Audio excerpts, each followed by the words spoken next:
Նախախորհրդարանը վերջերս հայտարարեց, որ այլընտրանքային ընտրություններ են պատրաստվում անցկացվել, արդեն իսկ կարծես ինքնառաջադրվել է 50 թեկնածու։ Սա մի գործընթաց է, որը Հայաստանում նախադեպը կարծես չի ունեցել, բացառությամբ մեկ անգամ Ռաֆֆի Հովհաննիսյանի ընտրություններից հետո Նիկոլ Փաշինյանը ստվերային կառավարություն ստեղծելու հայտարարություն արեց։ Հետաքրքիր է ինչումն է վստահությունը, որ հաջողության կհասնի, կա նման վստահություն առհասարակ թե ոչ, եւ երբ գործընթացը նոր է անկասկած հասարակության հետ էլ աշխատանք է պահանջում, դա ինչպես եք պատկերացնում։ Հայաստանը գտնում է այնպես իրավիճակում, որ մենք այլընտրանք չունենք պայքարելու եւ այլընտրանք չունենք վստահ չլինելու, որ մեր նախաձեռնած այս ծրագիրը չի հասնի հաջողության։ Հետաքրքիր է նաև նախախորհրդարանը եւս քաղաքացիական նախաձեռնություն է, Հայաստանում կան մի շարք այլ քաղաքացիական նախաձեռնություններ, կա ձեզ մոտ այն տպավորությունը, թե հասարակությունը հիասթափված է ուժերից, քաղաքական ուժերից, հատկապես խորհրդարանական ընդդիմությունից, որոնք նույնիսկ ընդդիմություն էլ իրենց չեն համարում, ոչ իշխանական են հայտարարել, եւ այսպես հույսը եւ վստահությունը հենց քաղաքացիական հասարակության, քաղաքացիական նախաձեռնությունների հետ է։ Նախ թույլ տվեք մի փոքր ճշգրտում մտցնեմ, նախախորհրդարանը ոչ միայն քաղաքացիական նախաձեռնություն է, այսինքն նա չի դնում նեղ ինչ-որ ոլորտային խնդիրների լուծման նպատակը, այլ նախախորհրդարանը ավելի ճիշտ կլինի սահմանել որպես ազգային քաղաքական նախաձեռնություն,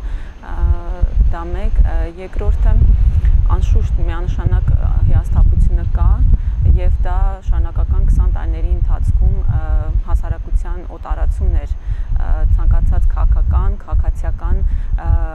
տնտեսական, ինչու՞ չէ եւ նաեւ մշակութային, կրթական ծրագրերից եւ մասնակցությունից հասարակության պետակաշինության տարբեր միջոցառումների հասարակությունը օտարված էր այս վերջին 20 տարիների ընթացքում տարբեր ոլորտներում եւ որպես այդմ հասարակությունը այսօր հիասթափված է, քանի որ նա օտարված էր եղել այդ բոլոր ընթացքներից։ Նախախորհրդարանի նպատակներից մեկն է նաև քաղաքականացնել մեր հասարակությանը, ներգրավել այդ բոլոր ընթացքների, այդ բոլոր գործընթացների մեջ, որպեսզի հասարակությունը տեր կանգնի իր երկրի։ Տպավորություն է Հայաստանում, այսպես երբ մի նախագահից դժգոհություն ես հայտնում, օրինակ Սերժ Սարգսյանի կառավարությունից եւ իշխանությունից արդեն քանի տարի է նախագահում է, տարբեր սոցիալական խնդիրներ են առաջանում, միշտ հրամցվում է նախորդ նախագահան, որ եթե պահանջեք Սերժ Սարգսյանի հրաժարականը, ենթադրենք գալու է Ռոբերտ Քոչարյանը կամ Լևոն Տեր-Պետրոսյանը։ Արդյոք դուք տեսնում եք խնդիրներ, ընդհանրապես լուծումները եւ ելքը բոլոր 3 նախագահներից դուրս, այսինքն նոր դեմքեր, նոր կառավարություն, նոր իշխանություն եւ բոլորովին նոր անձինք։ Միանշանակ ձեր կողմից նշված 3 նախագահները Հայաստանի ապազգային եւ քրեա օլիգարխիկ համակարգի խորհրդանիշներն են եւ նախախորհրդարանը տեսնում է նոր Հայաստանը ոչ միայն այդ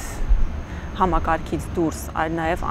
այդ անձնավորություններից դուրս, որովհետև նրանք ստեղծել են այդ բուն համակարգերը, այդ ապազգային եւ քրեա օլիգարխիկ համակարգերը եւ մեր նպատակը ոչ թե ինչ-որ անձերի փոփոխություն է, այլ խորքային արմատական համակարգի փոփոխություն։ Վերջին մի քանի ամիսների ընթացքում նույն այս իշխանությունները հասարակությանը տարբեր անակնկալներ մատուցեցին, կൂട്ടակային կենսաթոշակային համակարգ, որին դեմ էր նախագահի խոսքերով անգամ 80%-ից ավելին, էլեկտրաէներգիայի գնի բարձրացում, գազի գնի թանկացում, աֆրիկյանների շենքի ապամոնտաժում, տարբեր խնդիրներ եղան եւ ամեն մի խնդրի շուրջ կա քաղաքացիական հասարակության մի խումբ պայքարող, ենթադրենք ԴՄՄ երբեք գազի գնի թանկացման դեմ այդ ակցիաներին չի լինում։ Արդյոք անհաջողության պատճառն այն է, որ ընդհանուր մոբիլիզացում տեղի չի ունենում քաղաքասարակության ընդհանուր խնդրի, ընդհանուր պահանջներ դնելու հարցում։ Մոբիլիզացիան հնարավոր է եւ պետք է մենք բոլորս աշխատենք այդ մոբիլիզացիան կյանքի կոչելու։ Խնդիրը կայանում է նրանում, որ տարբեր քաղաքացիական նախաձեռնությունը նեղ ոլորտային խնդիր են իրենց առաջ դնում եւ որ բոլոր այդ խնդիրների արմատը մեր ապազգային կառավարության մեջ է։ Նախախորհրդարանը տեսնում է այդ մոբիլիզացիան հնարավոր, ուղղակի մեծ հարկ կա բարձրանալ մի քայլ վերև եւ հասկանալ, որ բոլոր խնդիրները, թե կենսաթոշակայինը, թե աֆրիկյանների շենքի ապամոնտաժումը, բոլոր ձեր թվարկած խնդիրները ծագում են մի մեծ խնդրի, արմատ է այդ խնդիրների մի մեծ ավելի վեր խնդիրը մեր ապազգային կառավարության։ Ինչպես օրինակ մի հայտարարի գալ տպավորություն է, թե ամբիցիաները օրինակ մի նախաձեռնությունը չի դնում, մենք կյանքի ենք կոչվել, մենք հայտ ենք եկել այս խնդրի դեմ պայքարելու համար եւ ուրիշտեղ իրենց պարզապես չեն տեսնում։ Հարկավոր է հասկանալ, որ այսօրվա մեր իշխանական համակարգը ռեժիմը մի օրգանիզմ է եւ երբ որ մենք փորձում ենք թե համակարգի մեջ պայքարել, համակարգի կանոններով, մենք դառնում ենք այդ համակարգի օրգանական մի մասը։ Նախախորհրդարանը ի տարբերություն ուրիշ նախաձեռնությունների պայքարը տեսնում է այդ համակարգից դուրս։ Դա մեկ, երկրորդը այդ համակարգին զուգահեռ համակարգ ստեղծելու, որովհետև ինչպես ես նշեցի, նեղ ոլորտային խնդիրներ բարձրացնելով մենք չենք կարողանա արդյունքի հասնել։ Նեղ ոլորտային խնդիրների շուրջ տպավորություն է, թե ավելի շատ մարդ է փողոց դուրս գալիս։ Օրինակ սեպտեմբերի 3-ի որոշումը, որն ըստ էության անակնկալ էր ողջ հասարակության համար, բայց ակնհայտ է նաև, որ Հայաստանի ինքնիշխանության կորուստի առաջ ենք մենք կանգնած, անընդհատ ինչ-որ պարտավորվածություններ են Հայաստանի առջև դրվում, մեկ լեզվի խնդրի առաջ ենք կանգնում, Ղարաբաղյան հարց եւ այլն, բայց այդ դեպքում կարծես հասարակությունը անտարբեր գտնվեց։ Օրինակ ինչն է պատճառը տեսնում, որ գրպանի 5% աշխատավարձի համար կամ էլեկտրաէներգիայի թանկացման համար ավելի շատ մարդ է փողոց դուրս գալի, քան ինքնիշխանության Հայաստանի Հանրապետության անկախությունը պահպանելու համար։ Խնդիրը կանում է նրանում, որ ձեր նշված երկու խնդիրները դրանք կարճաժամկետ եւ ցավոք սրտի տնտեսական ոճի խնդիր է։ Ժողովուրդը, ինչպես ես նշեցի, ժողովուրդը օտարեցված է, մեր հասարակությունը օտարեցված է եւ նախ չի տեսնում երկարաժամկետ խնդիրների լուծման կարեւորությունը այս պահին։ Մենք կանգնած ենք շատ լուրջ բնակչության նվազեցման խնդրի առաջ, ինչու որովհետեւ հասարակության դիմադրողականությունը կտրուկ իջել է եւ նա չի տեսնում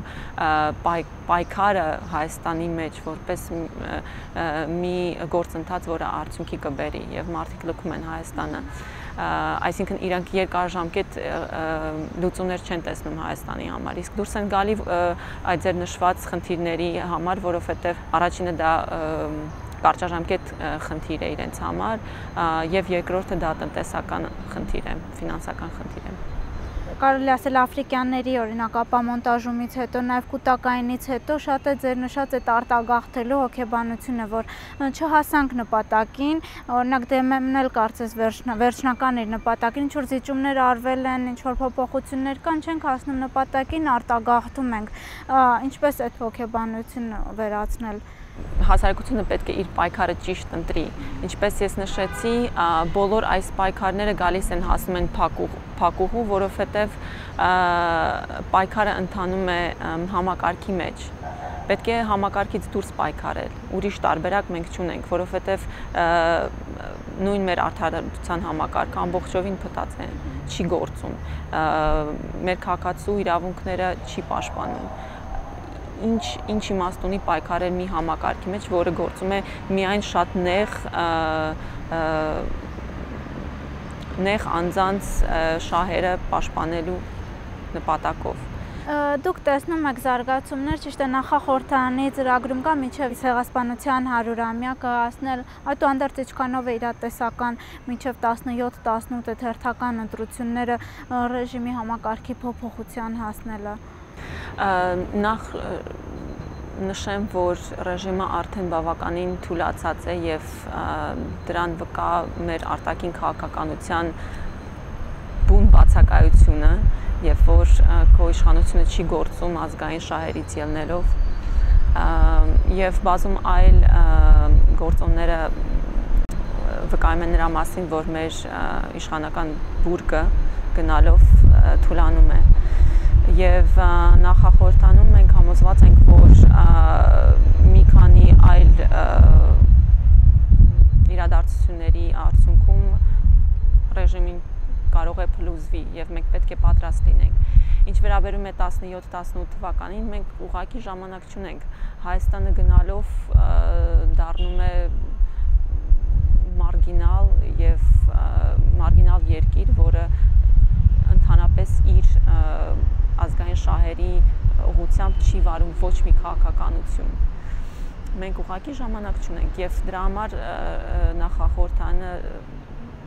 մշակել է ծրագիր առաջիկա 34 շաբաթվա մեջ, որպեսզի մենք հասնենք մեր նպատակին։